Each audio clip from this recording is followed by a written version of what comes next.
Why the hero with 1,000 faces?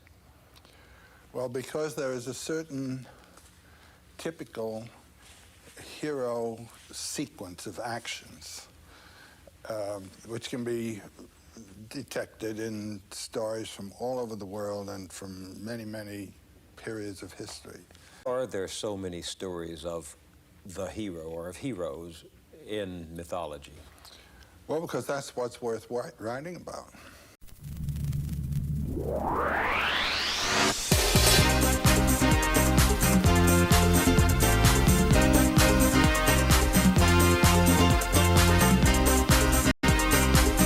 Hakusho, els defensors del més enllà. Caminant tot sol per la ciutat, topant amb cares que no coneix. Escoltant tot sol la veu del vent, recorrent els vastos camps plens de verd. Saps endevinar?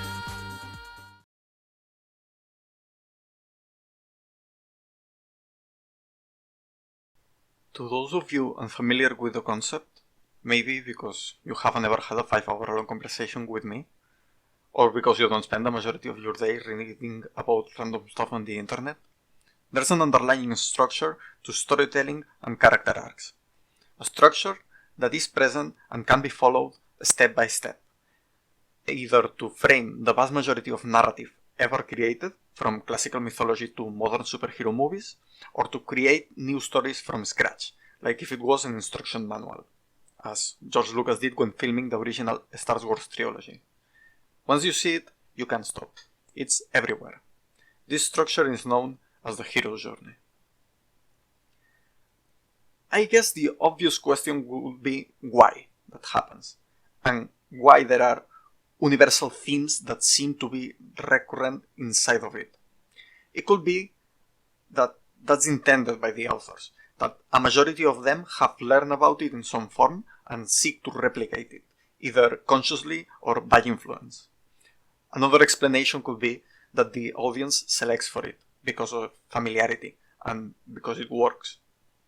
Another could be that the structure and its components reflect a deeper psychological truth about how we think and interpret meaningful experience.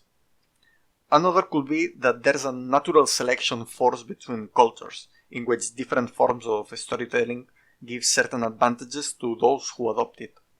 Because myths and legends are not only stories, they are a form of transmission of ideas and cultural warfare. In any case, narrative tends to converge towards it, towards the journey, regardless of reason. It was first proposed by Joseph Campbell in A Hero with 1,000 Faces, a book which I have pretended to have read many times, and still meant to any day, in which he explains this. This image is not exactly what Campbell described. I took it from the internet and seems to be a depiction of the work of Christopher Vogler, a more recent author that also talk about the topic. But it's great. In it, there's all the important elements. First, the soon-to-be hero meets a call to adventure that forces him to advance his passivity in the small world he inhabits. Then he encounters some kind of supernatural force or a world hidden from him. Then he faces the guardian of the threshold between the known and the unknown, which he eventually crosses. He meets significant and recurrent figures to navigate this new unknown world, like the helper and the mentor, and faces significant challenges and temptations. The setting is expanded, and the ramifications of his initial call to adventure are shown. Something goes bad, one way or another, when facing these challenges and temptations, and he realizes that to overcome the inevitable obstacles, he will need to undergo fundamental transformation. He enters the cave to face his own shadow, that in order to master, he must go through death and rebirth, a process in which the character finally transitions between who started the journey into the full-fledged hero he needs to be. when the character is able to overcome his challenges, atone for the consequences of his acts, and eventually go back into his own known world being changed, making the necessary changes to be able to live in it again, but with still being in him a touch of the supernatural and the reward for his journey.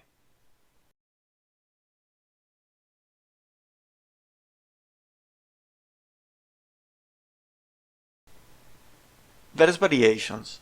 There's anti-hero arcs, villain arcs. It comes in different colors sometimes. The parts can be slightly reorganized or subverted.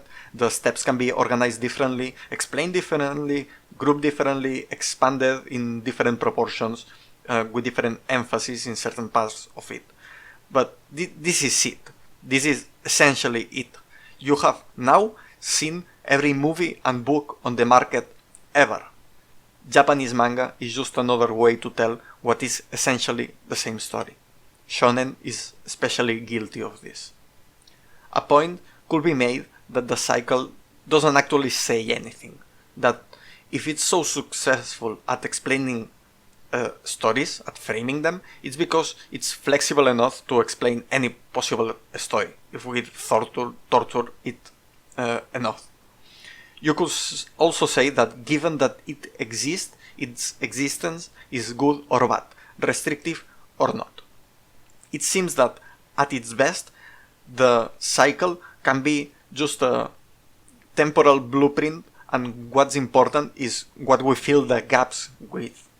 At its worst, the cycle could mean that we are just putting different names into the same archetypes and scenarios, painting in a coloring book over blank, inexpressive faces. It could mean that storytelling is solved, and we're stupid, and watching the same thing over and over, like little kids, deluding ourselves into thinking we are creating something new. Which one of those is true? I don't know. I have no idea. Moving on. Yu Yu Hakusho. I have seen the series about 3.5 times in my life. First, when I was a 10, and they put it in our relatively small regional TV channel on the afternoons, in our native language. We had all watched Dragon Ball like 5 times, and we were hungry for exactly the same, but a little bit different, and a little bit new. So we fell in love instantly. The thing with animes and character arcs is the journey is made and completed in each season or arc, but then once resolved, the show must go on. This problem was particularly stark in Dragon Ball, where Toriyama solved it by restarting the cycle again and again, creating a snowballing effect of insane power scaling, nonsensical character development, and each time a bigger and bigger scope for the story that once he created, he closed down immediately by stating that the main villain was the strongest there was in it, destroying the future possibilities of his own world building because he's an idiot, but he's our idiot, so we love him. Great. Now I can watch us become irrelevant vertically instead of horizontally. What are we even doing here anymore? I brought towels. Anyone want a towel? I'll take one. In essence, he created a sort of spiraling outwards heroes cycle. Similarly, the Evangelion guy made a sort of spiraling inwards type of cycle because he was weird. Another thing Toriyama tried to solve the problem was to develop certain side characters and put them in the centrifuge that he had converted his own journey in. To his credit, he even tried to change the entire focus of the series towards one of them to make him develop his own journey, but miserably failed because of many reasons. Maybe it was because the fans just wanted more of the same, or because he had already solved the character before starting. He had he had created it with intrinsic limitations that didn't allow for the character to fully being realized further. Gohan was solved in the Cell saga, and making him the lead in the next one didn't work, because he didn't have the natural appeal of his predecessor that allowed him to sort of limp through after realizing his own destiny. Anyway, the thing is, it's not clear what you do. How do you avoid the structure becoming a too predictable formula to be repeated again and again until it's out of control?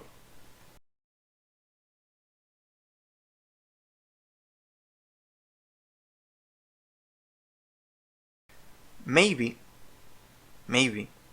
you can nest cycles in a way that when drawn together they form an invisible, subtle, bigger cycle. Because even when every arc and season, sometimes every chapter, of a show has to make sense in itself, and that means having his own self-concluding structure, maybe you can use them as building blocks to draw something else. Let me show you. And I think that's what shows try to do, more or less, or would like to anyway. Either at a chapter level, arc level, character level, or season level, to make every stage of the journey a journey itself, or to make the accumulation of different journeys into a bigger one that still makes sense.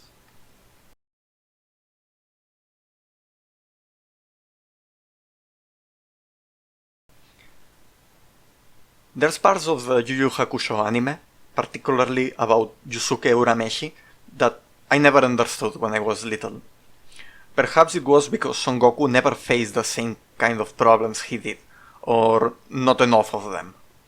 In Dragon Ball, Goku seemed to always naturally accept the futility of his endeavor head on.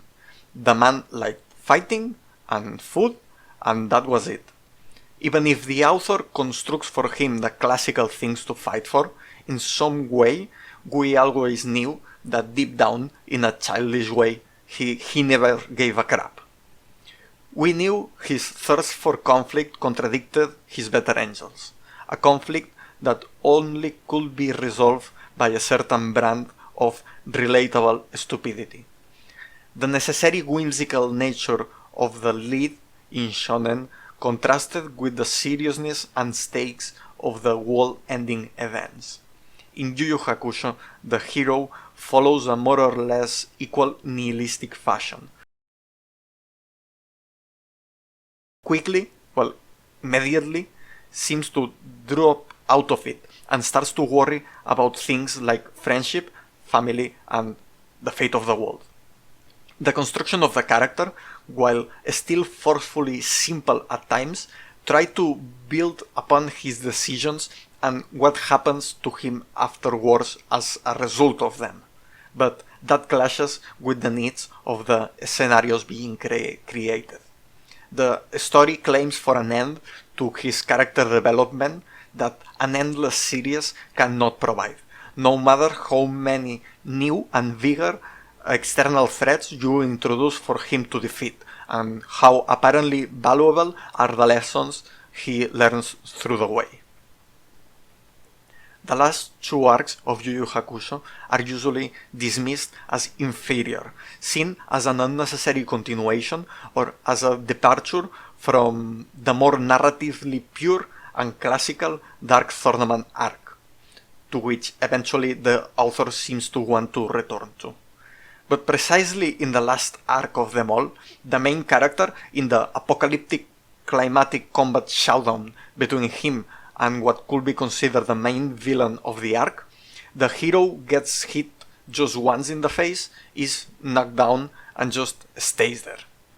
He says, "I don't want to fight anymore," which comes as a surprise to everyone. It's explicit in the series itself. The villain answers, "What do you mean you don't want to fight anymore? What do you mean you don't know why you are fighting? It was you who organized all this. It was for you, for this fight. The reason why we abandoned everything and came here to fight in this stupid tournament. The villain was speaking for all of us. The last time I watched the show with my friends, they still didn't understand. It seemed to be a betrayal of the setting itself of the series, of the force that drives shonen forward, of its own premise, which is the transcendentalization of effort and working/fighting. But that's another topic. Eventually, Urameshi snaps out of it and reignites himself long enough to actually offer a spectacle in the form of a fight. Then the tournament ends. Just ends, without it being shown on camera. We are explained afterwards what happened. The hero wakes up in a hospital bed a couple of weeks after. Everyone was enraged by what they thought was laziness from the author, and burnout, which it was. But the fact was that the fights, they didn't longer matter. Now, I don't see how it could have been any other way. That brief moment in which he realizes he doesn't have a reason to fight was not just a cheap trick to elevate tension and offer a twist or a new obstacle came from nowhere for him to overcome, but it was instead the culmination of dozens of chapters of storytelling.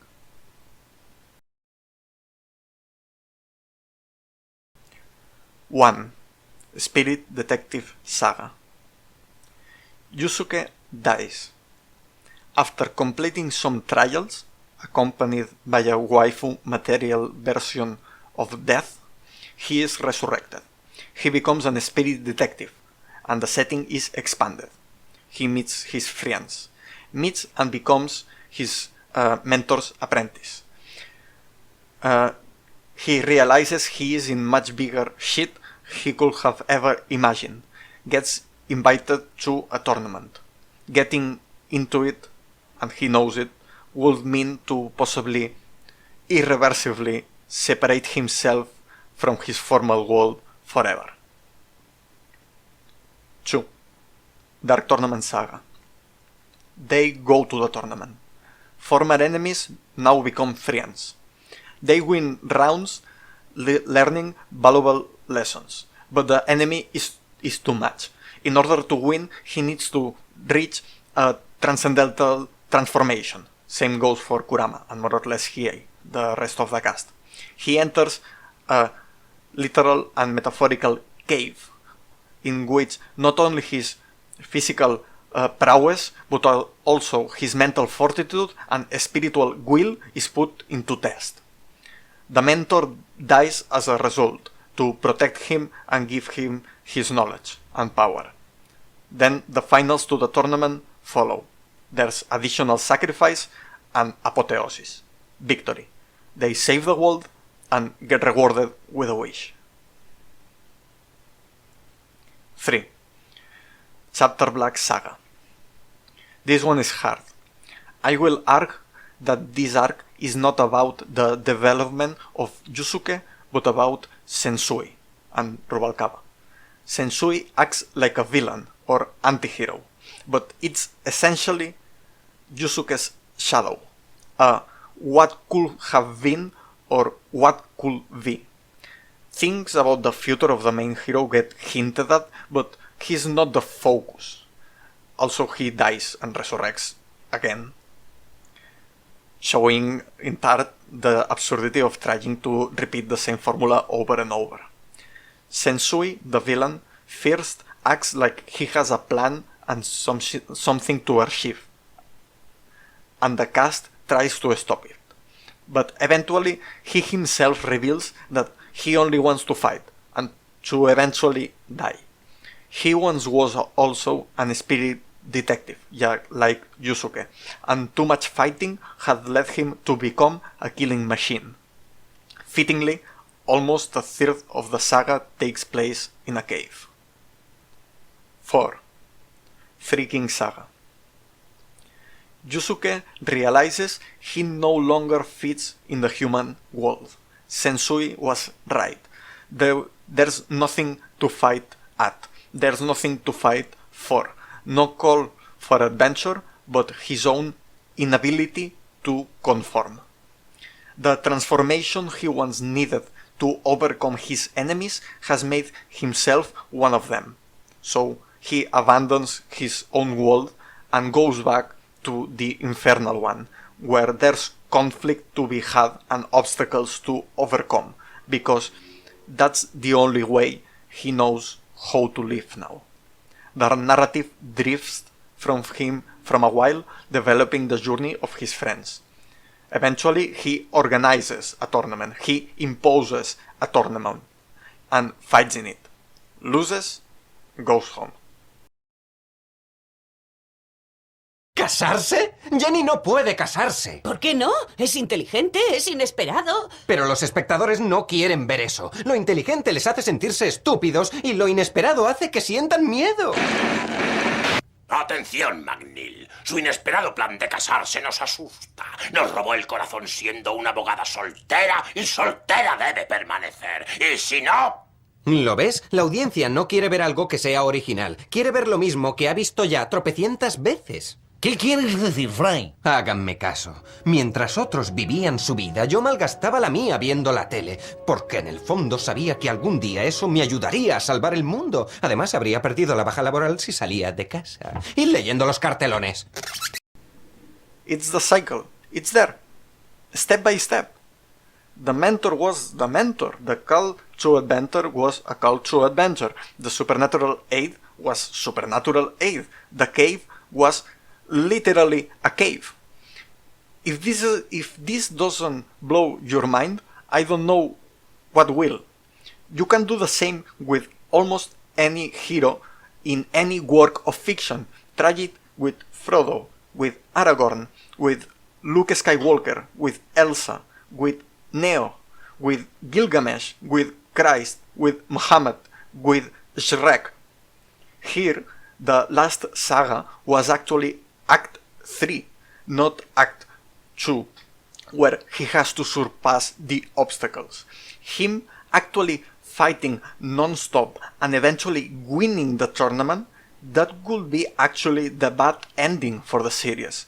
Such victory will resolve the saga's hero's journey, but fail the role that saga has in the major one. The resolution for Yusuke's superseding arc passes through him making yet another fundamental transformation, yet another death and resurrection that makes him a true master of the two worlds, which is what happens, which is exactly what happens. Then and only then he can come back into the known and marry the girl, or whatever he has in mind. ¿Casarse? That moment, that strange particular moment, where he doesn't want to fight anymore, is one of the most important moments in the series. His battle was against his own instrumentalization as a simple killing machine that knows nothing else and battles for the sake of it alone. He was battling becoming Sensui, becoming Toguro, not fighting the other guy. A battle the audience itself has already succumbed in without realizing they were a part of it, claiming for war, having fully internalized conflict as an end in itself and wanting more of it.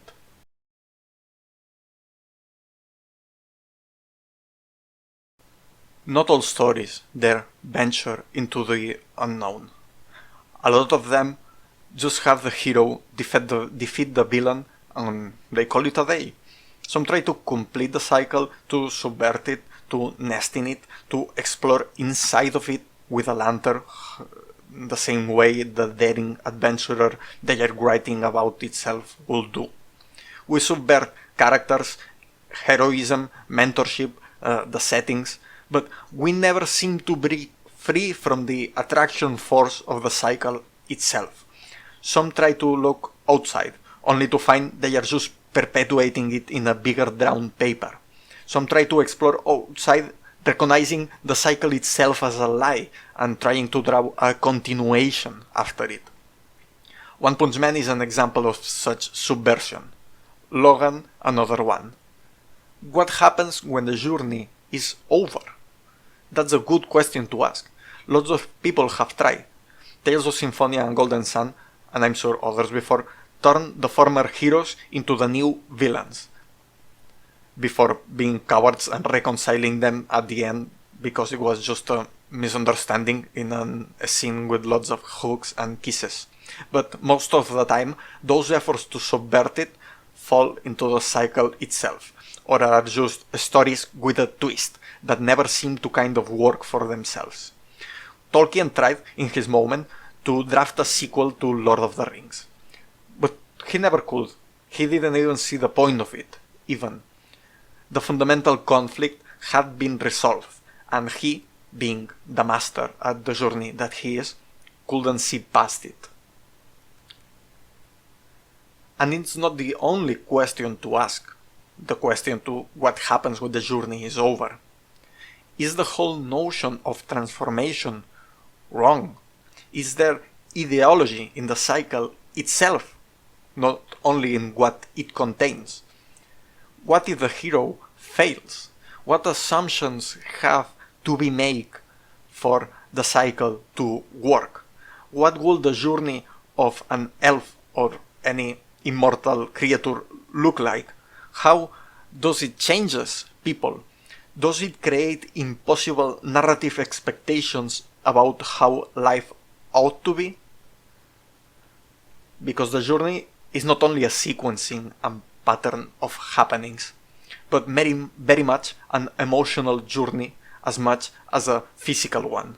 The structure and content of the cycle is fundamentally related to everything humans do and are, regardless of if it was narrative who started human culture transformation or it was the other way around. From our systems of immediate incentives to the immaterial inevitability of death, it impacts everything. To imagine a different kind of journey, one should maybe first imagine a new type of human. The cycle is so ingrained into us, we sometimes can't even see it. How can you subvert something you don't even know it's there?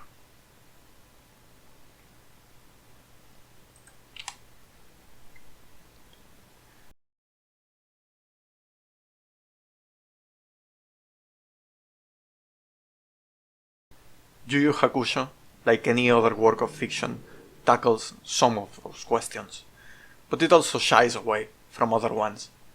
In the end, it's a series that ends, maybe fearing further Dragon Ballization. It completes the cycle and does it well. We don't know the future of the character.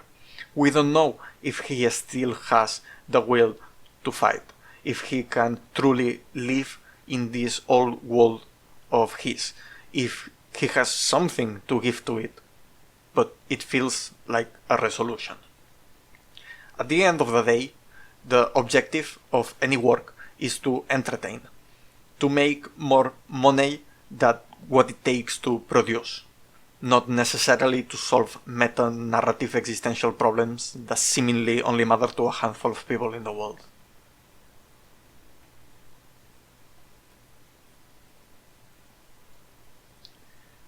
The hero's journey is everywhere, but its existence is not the end of the world.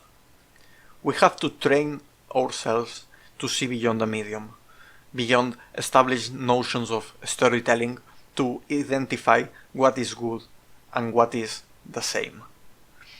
To know that we are drawn into the journey, to be able to break free from it when necessary, to subvert the limitations of the medium and not get lost into the superficial elements of what something ought to be or not to be. But I refuse to watch Hunter x Hunter. It looks like for little kids.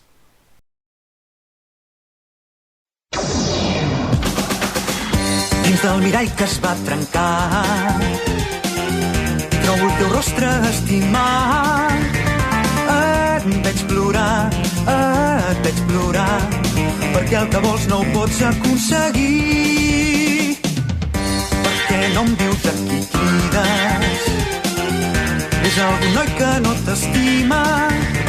Mai no em fas cas, mai no em fas cas. Quan es fa vespre i et passo a buscar. Era tard, ja no s'hi veia, el vent s'havia entaulat. T'abraçava amb els ulls closos, em semblava que el vent ens intentava separar.